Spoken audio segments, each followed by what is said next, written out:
Good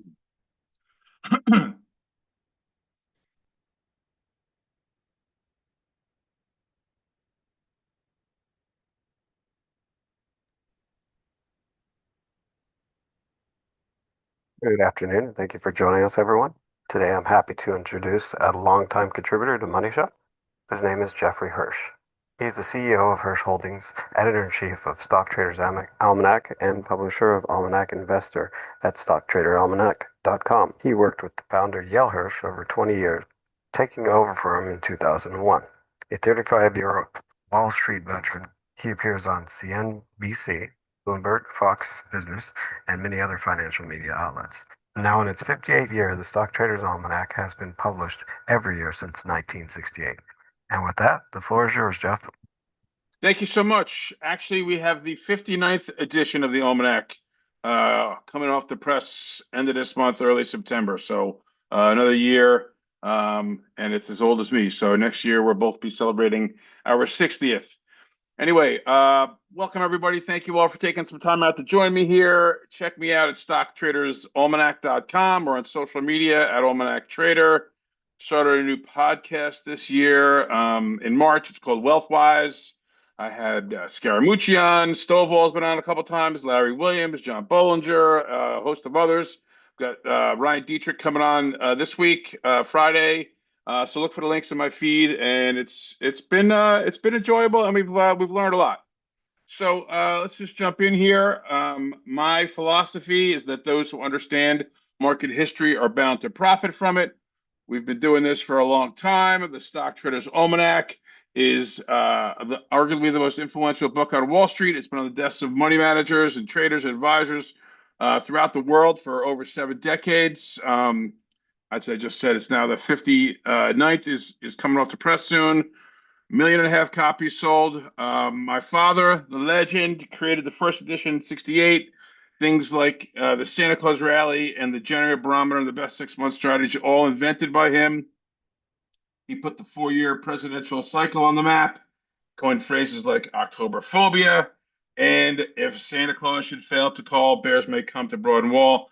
I like to say, forget sell in May and buy in October and get yourself sober. So just a little background there on the Almanac. So today's takeaways, our 2025 best case scenario forecast is back in play. The market's telling us that, tracking the more bullish post-election seasonal patterns. But we have this low volatility streak that just ended, sets up a little bit of a summer retreat. And we always warned about everyone to beware of the summer rally hype when things get quiet on the street. Advisors, brokers try to drum up interest by talking about the summer rally. There's also the summer correction, which averages about 8.5% or so. So that's kind of what we're looking for. The Nasdaq's best 8 months ended in June. We had a recent MACD sell trigger on that in July. We'll show you that.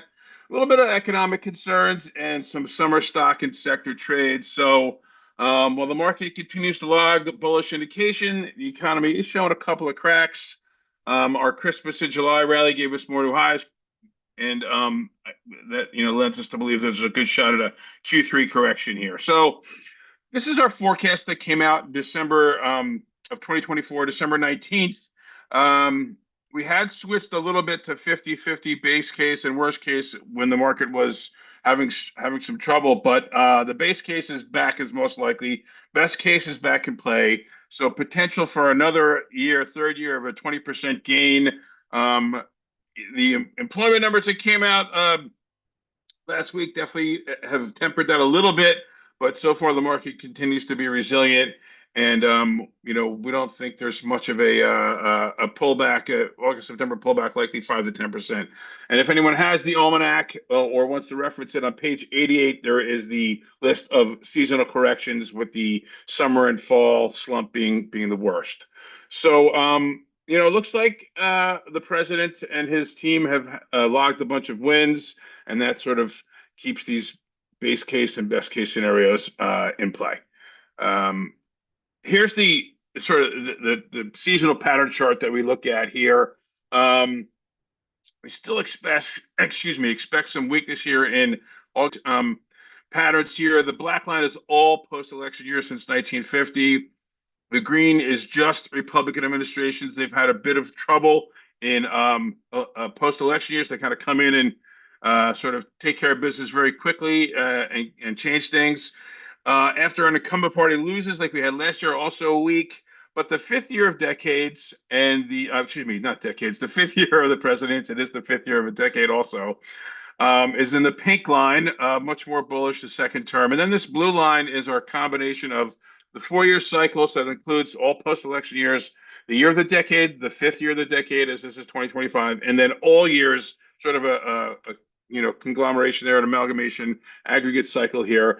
And then what really got us more bullish was after the tariff tumble. We rally through on the technical chart. You can see it also several different resistance levels, and we got through this area in June that really started to convince us that the worst case was sort of off the table, and then we got through the average post-election year pattern and up into the more bullish trends. So the bullish post-election year patterns are back, and still expect some weakness here in August, September. Remains to be seen how long it is or when it happens. Could get a little low sometime in October as well, and it doesn't show up as well in the post-election year patterns. But we all know from history and from the Almanac that October is a big turnaround month. We've seen some serious low great buying opportunities there in October. So that's the seasonal cycle that we're looking at right now. Pretty bullish with the mid-year rally running through July as it shows on the historical patterns. 2025 backtracking it after sort of falling off the pattern for a while, and here we are starting to perhaps roll over and consolidate, maybe correct or pull back a little bit over the next couple of months.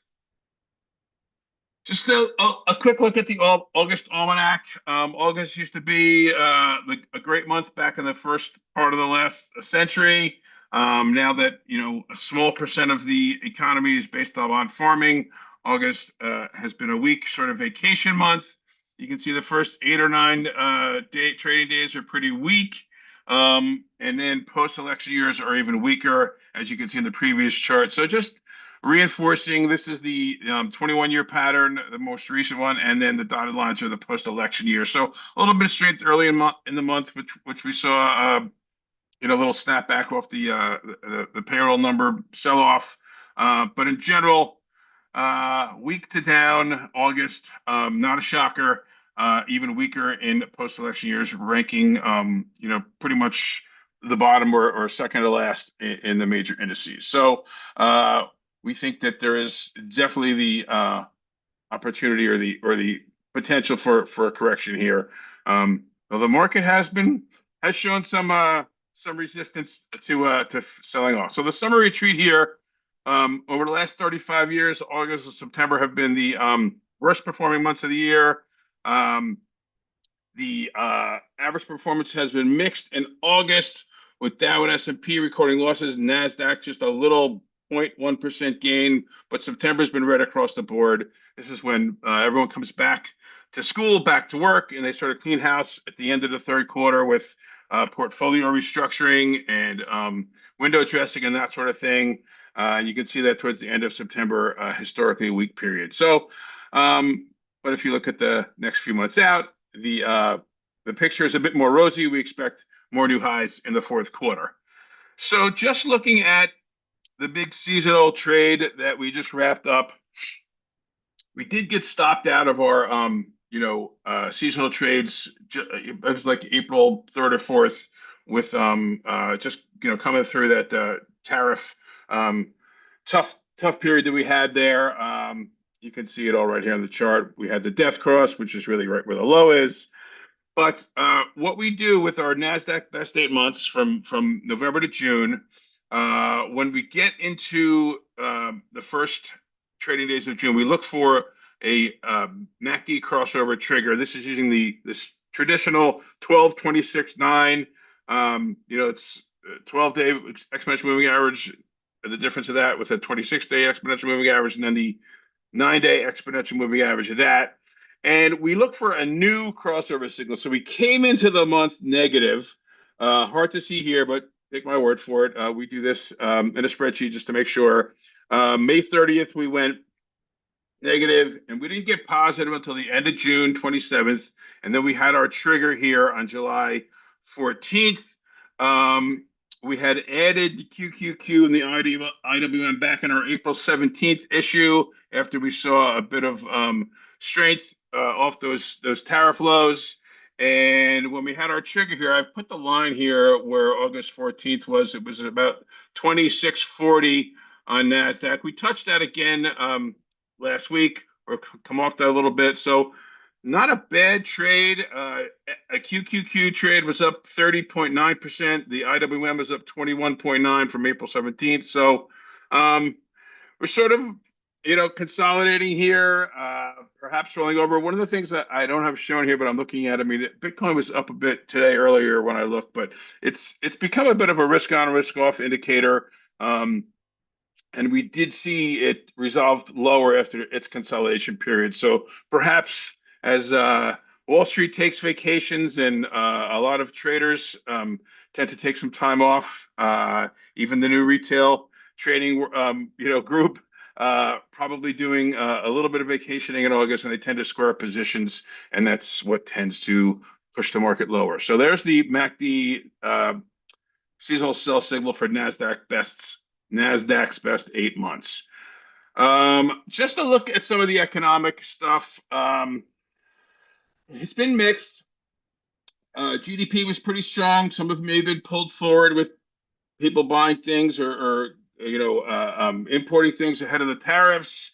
But for now, it's pretty comforting. Shows some resilience, shows some steady economic activity, and I think we all heard a little bit yesterday from Bank of America. Moynihan was talking about the increased spending across all channels in their business, credit cards, checks, and all sorts of things. So the consumer is out there driving the economy, a little more travel than the previous years. But again, there's some concerns here, and I'll here's the first one.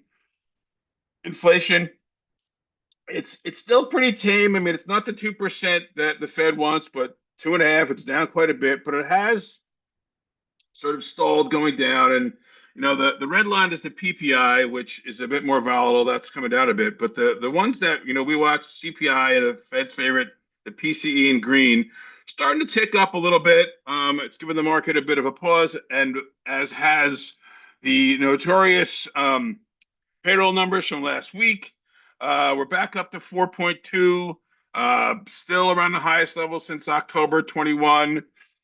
We had come up quite a bit off the lows from 23, went sideways for a while, but now we're ticking up a little bit. But the real issue was the big miss.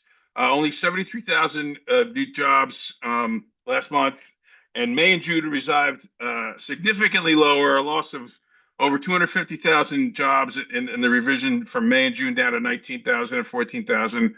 We've all been following the BLS White House drama.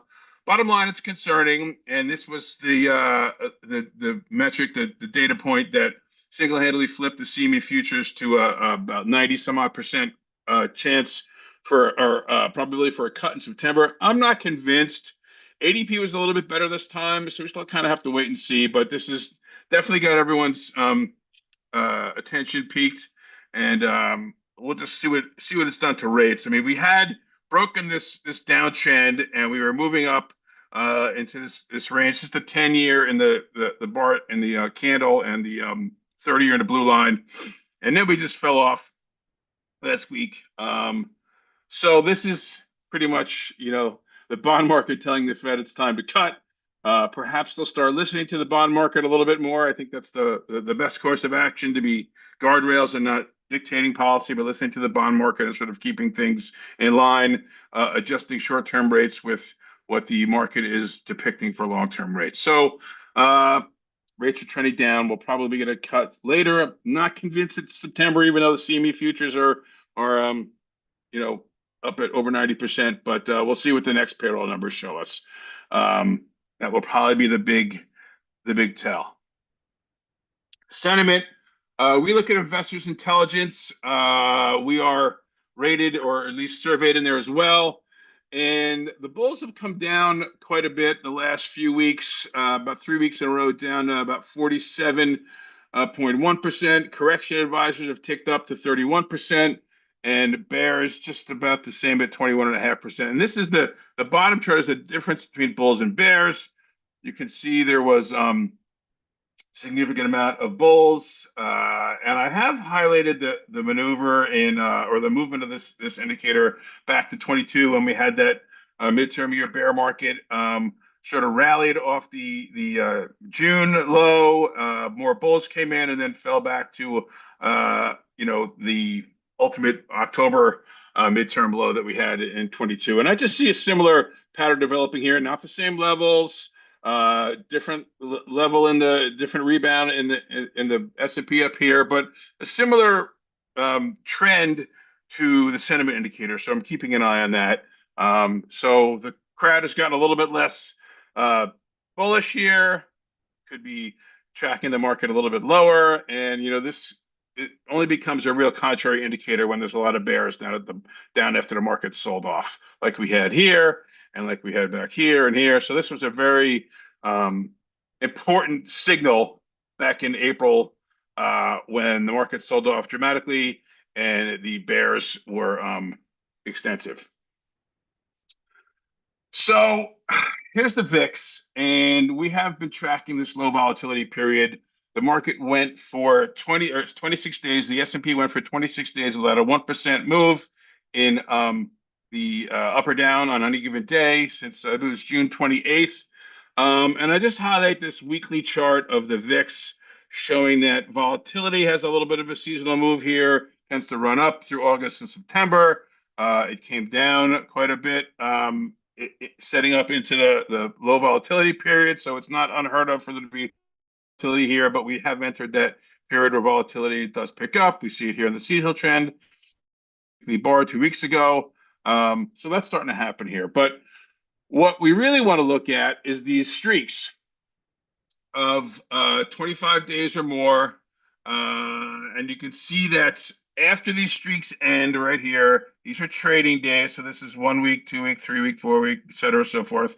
We see a bit of weakness in general. For some reason, this 36 to 40 day streak period is a little bit more bullish.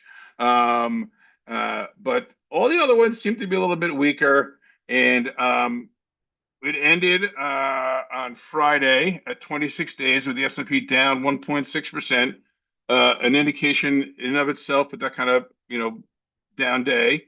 But what we found, looking at it a little bit further, when we broke it up into how the streak ended, is what really matters. If it ends on an up day, more bullish.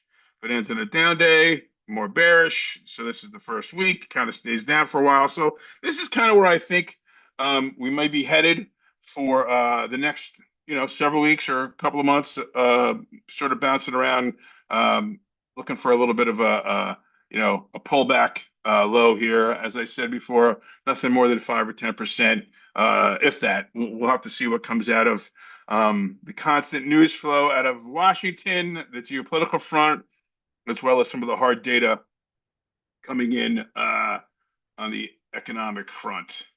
And then another thing, there was initial research done in this hot July markets done by Yale Hirsch, our founder, my father, on the Dow. But we've converted it this year to show these hot July markets for NASDAQ of 3% or more. Every single one except for 1980 was followed by a retreat that averaged about 5.8% from July's close to a subsequent low later in the second half of the year. It could be quickly in August. It could run out to October. You see a lot of these August dates in here. So again, we had such a big run up. Not uncommon for things to consolidate and sell off in this hot July market. For NASDAQ is definitely something on our radar, and I think it lends support to the potential for a mild correction over the next couple of months or so. So let's get into some trades. We've got a few new seasonal sector trades out there. Biotech sector enters its seasonal favorable period in August. It goes from August through March, gain of just about 20% over the past 25 years. And infotech up about 10% over the last over the last 25, and last 5 years has been a little bit stronger during its bullish season from mid-August to mid-January. So we're going to take a little bit of a guarded approach since we're in our worst months. We're suggesting them to our subscribers on dips, our newsletter subscribers. If they don't dip, we will reconsider them again when we get through the best months, or through the worst months, or if we get a decent correction. The biotech, IBB, the iShares Biotech, it's much bigger. It's got top 5 holdings of Vertex, Amgen, Gilead, Regeneron, and Anilam. I don't know if I'm pronouncing that correctly, but the XBI is more speculative. It holds smaller market cap stocks and not as concentrated. And for infotech, the IYW top 5 holdings are NVIDIA, Microsoft, Apple, Broadcom, and Meta. They represent almost 54% of the total holdings. So those are a couple of the technology trades. And then this was last month, or at least earlier, at the end of June, we put out some trades for gold mining and silver stocks, which have turned out quite well. It wasn't so great over the last 10 years or so, as gold was sort of in the doldrums. But from July until December, it's averaged 10% over the last 5 years. So we're into the miners and the GLD. We're looking to get into silver. So, with all the ballooning deficits and federal debt and the weakening dollar, cuts are still on the table for this year. Gold and silver and the stocks that mine and produce them could easily extend their bullish streaks. So we're looking for a two-pronged approach on these, and I'll show you some of those picks in a second for us to get into the miners as well as the rocks themselves, the metals, as they say. So our tactical switching strategy, I told you we sold the QQQs and the IWMs.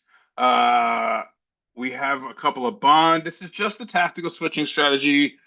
We had sold the Dow and S&P positions earlier on our April sell signal. I hold the SGOV as the one you sort of parking cash there, decent yield on that. So that's the current switching strategy portfolio, the seasonal switching strategy. And then on the rotation, the sector rotation, you can see we got the biotech ETFs here, the junior miners, the regular miners, GDX, GDXJ. You can see I own a bunch of these. Still waiting to get into silver. We got some European trades. We had some currencies that sort of a hedge against the dollar. We got stopped out of the yen. Staples I own. Utilities, I wish I had gotten into it. I missed that one in my account. Just kind of not the greatest, sometimes you don't get every trade. But this is the sector portfolio.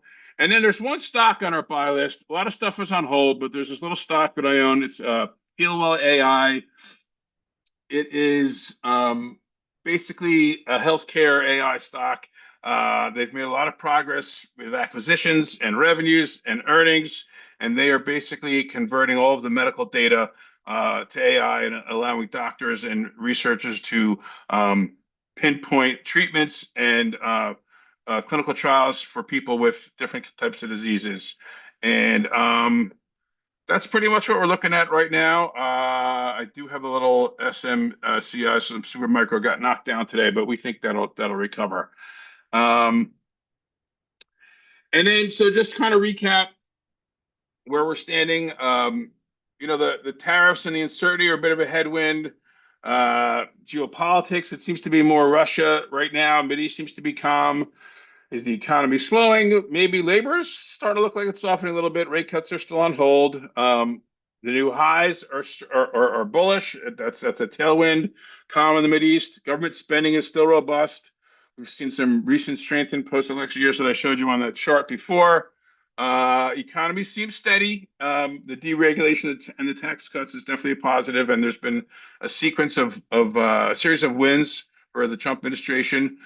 But our outlook going forward is a choppy market right now for the next couple of months or so, maybe in October, then higher later in Q4. Still not convinced we're getting a cut in September. Looks like it right now, but that can change. Economy seems kind of steady, but the job market's sort of flat. We're looking for a Q3 pullback. Excuse me, and our base case, best cases back in play may end up actually pushing the 20% yearly gain again, which would be pretty impressive for 3 years in a row. So with that, I'll take a few questions if you want to start looking for what's in there, and I'll just run through a couple of things about the service. This is for managers, advisors, individual investors. We've been at this for a long time. We give you actually what to buy, when to buy, at what price, when to sell it, buy limits and stop losses. We do a monthly call for subscribers. You get the buy and sell signals. You get a free copy of the book. Actually, there's a special in the virtual booth for if you don't have the 25, you can get that as well as the 26, which I said comes off the press in about a month. You can also go to our website and just click on where it says get. It's stocktradersalmanac.com. You can click on where it says get STA. There'll be a code in there for the $2. Here's some of the big wins. We like to think that understanding market history can produce some gains like these and these. There's Super Micro. We've sold it twice at a double. We own about a quarter of a position in that. And then this is the portfolio through December of last year, full year gains. And then if you want to take a quick look, if you already have the 25, you'll get the 26 for next year. But if you send us a note, call in, we'll make sure you get both of them. So that's it. And I will take some questions. I think I left a few minutes for that.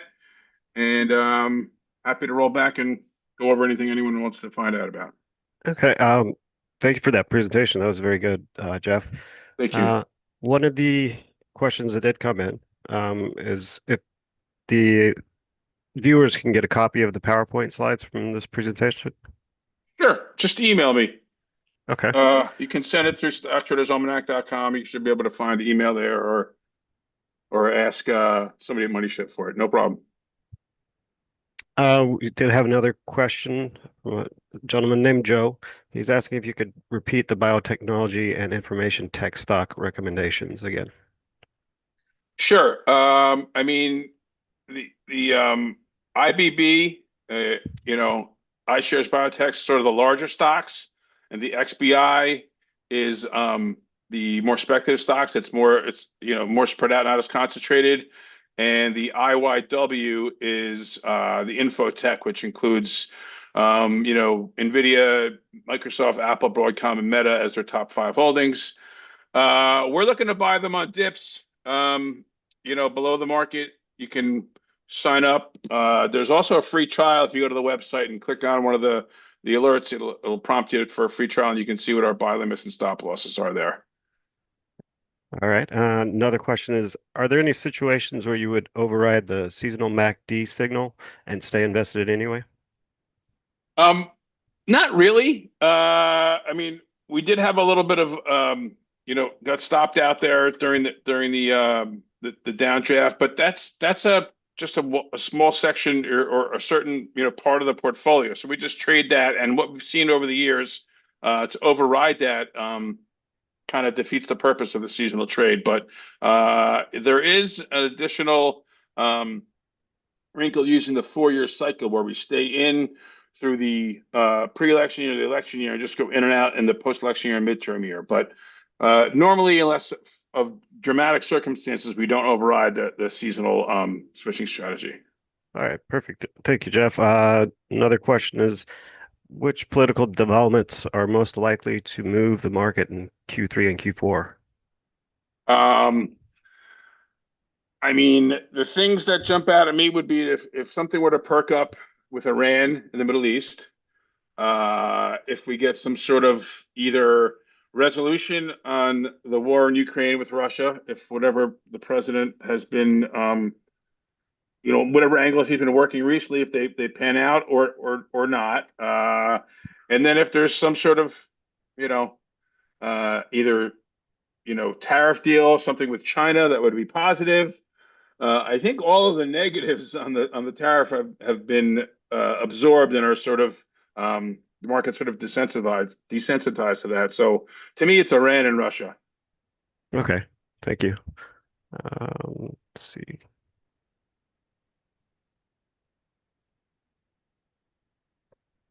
For those that missed the best 8 months, is now a time to sell, rotate, or hold. If you missed it and you didn't get out, hang on. I mean, it's tough to get out of that right now. If you um, are not in and looking to get in, I would wait until we get our next buy signal in October, or in on or after October 1st. So this is kind of a cautious period where we're, waiting on the season to turn, and uh everyone's sort of keyed up on the August September weakness, but it tends to be a self-fulfilling prophecy when it starts. We saw a little flash of it end of last week. So I would just sort of sit tight and wait for the proverbial fatter pitch, if you miss the best 8 months. All right, perfect. Well, thank you very much, Jeff. I think we're out of time now. Well, we appreciate you joining us. As always, we love having you on the show. And thank you to all the attendees that came and for the wonderful questions that you provided. Thank you. Appreciate you guys. Thanks for having me.